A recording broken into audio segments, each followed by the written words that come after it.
కాళేశ్వరం ప్రాజెక్టుపై పూర్తి విచారణ చేయాలని ఎమ్మెల్యే పాయల్ శంకర్ రాష్ట్ర ప్రభుత్వాన్ని డిమాండ్ చేశారు.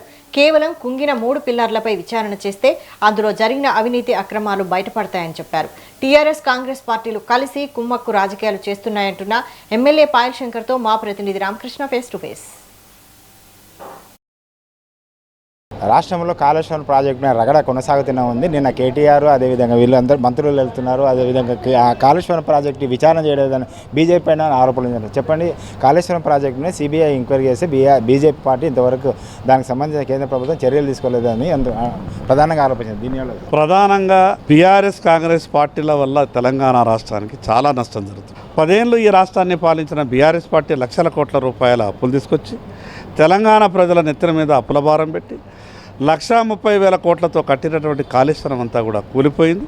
ఈరోజు కొత్తగా డ్రామాలు మొదలుపెట్టి కాళేశ్వరం అనేది మా చేతికిస్తే మేము ఎట్లా నీళ్ళు ఇవ్వాలో చెప్తాము అని బీఆర్ఎస్ మాట్లాడుతుంది. 10 ఏళ్ళు ఈ రాష్ట్రం మీ చేతుల్లోనే ఉండే కదా, మీ నాయననే కదా కుర్చేసుకొని కూర్చుండి నేను కాళేశ్వరం కట్టిస్తున్న చూడండి అని చెప్పిండు. మిగతా రాష్ట్రం నుంచి రైతులందరినీ కూడా రమ్మని చెప్పిండు కదా, ఆ కాళేశ్వరం కదా ఈరోజు కూలిపోయింది. వాళ్ళేమో 1,30,000 కోట్లతోని కాళేశ్వరం కట్టి కూల్చేసారు. సరే, కూలిపోయినటువంటి కాళేశ్వరం ప్రాజెక్ట్ని మరి దాన్ని ఎంతవరకు తీయాలా, ఏం చేయాలా, టెక్నికల్ టీం చెప్పినటువంటి దాని ప్రకారం ఆ తీసి మిగతా ప్రాసెస్ అంతా కూడా కంప్లీట్ చేయాలి కదా కాంగ్రెస్ ప్రభుత్వం. వాళ్ళు అట్లా చేయాలి. ఏమంటారు, మేము ఎంక్వైరీ కొరకు లెటర్ రాసినాం, కేంద్ర ప్రభుత్వం ఎంక్వైరీ చేస్తలే అని అంటారు. అసలు కాళేశ్వరం మొత్తం మీద విచారణ జరగాలని మేమంటే, తెలంగాణ రాష్ట్ర ప్రజలంతా అంటే, ఈ రాష్ట్ర ముఖ్యమంత్రి గారు కాంగ్రెస్ పార్టీ ఏం కోరింది, కేవలం ఒక బ్యారేజ్ మీద 3 పిల్లర్ల మీద ఎంక్వైరీ చేయండి అని కోరింది. దాంట్లోనే కాంగ్రెస్ పార్టీ బీఆర్ఎస్ పార్టీని కాపాడుతూ ఉంది. కాంగ్రెస్ బీఆర్ఎస్ పార్టీకి బలమైనటువంటి బంధం ఉన్నది. పిల్ల కాంగ్రెస్ హైదరాబాద్లో మేనేజ్ కాకపోతే తల్లి కాంగ్రెస్ని పట్టుకోరు, ఢిల్లీలో 1000 కోట్ల రూపాయలు ఇచ్చి మేనేజ్ చేసుకుంటున్నారు. కాబట్టి తల్లి కాంగ్రెస్ పిల్ల కాంగ్రెస్కు ఢిల్లీ నుంచి డైరెక్షన్ ఇచ్చింది. వాళ్ళని ఏదో కొట్టినట్టు చెయ్యని కానీ కొట్టకుండ్రి, ఎంక్వైరీ మొత్తం కడగకుండ్రి, ఎటు తేలకుండా ఉత్తరం రాయండి సిబిఐకి అని చెప్పి ఢిల్లీ కాంగ్రెస్ ఈ పిల్ల కాంగ్రెస్కి చెప్తే ఆ రకంగా ఉత్తరం తయారు చేసినట్టు. నిజంగా మీకు కాళేశ్వరంలో జరిగినటువంటి అవినీతి అంతా కూడా బయటకు రావాలనుకుంటే కాళేశ్వరం ప్రాజెక్టు మీద మొత్తం మీద విచారణ అడగాల.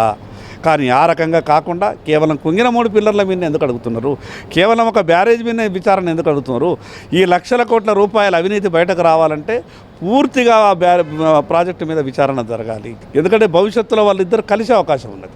గతంలో కలిసి ఉన్నటువంటి సందర్భం ఉన్నది. కాబట్టి ఆ రకంగా బీఆర్ఎస్ పార్టీని కాంగ్రెస్ పార్టీ కాపాడుతున్నది.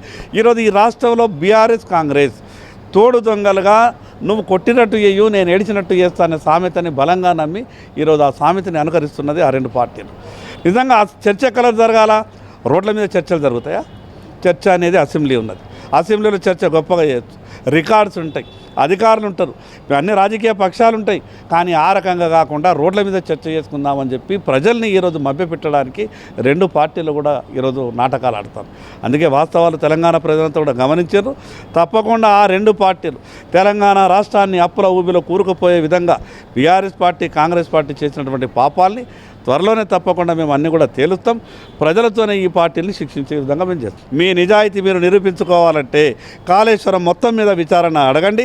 ఎట్లా విచారణ జరగదో అప్పుడు మేము ఏదైతే కాళేశ్వరం ప్రాజెక్టుకి సంబంధించి పూర్తి విచారణ చేయాలి. కేవలం 3 కుంగిపోయిన 3 దానిల మీద కాకుండా మొత్తం ప్రాజెక్టు మీద విచారణ చేస్తే మాత్రం బయటపడుతుంది. అవినీతి అక్రమాలు ఎక్కడ జరిగాయని తెలియాలంటే పూర్తి స్థాయిలో విచారణ చేయాల్సిన అవసరం ఉందని పాయల్ శంకర్ చెప్తున్నారు. Cameraman Srikanth, Ramakrishna, metro TV, Hyderabad.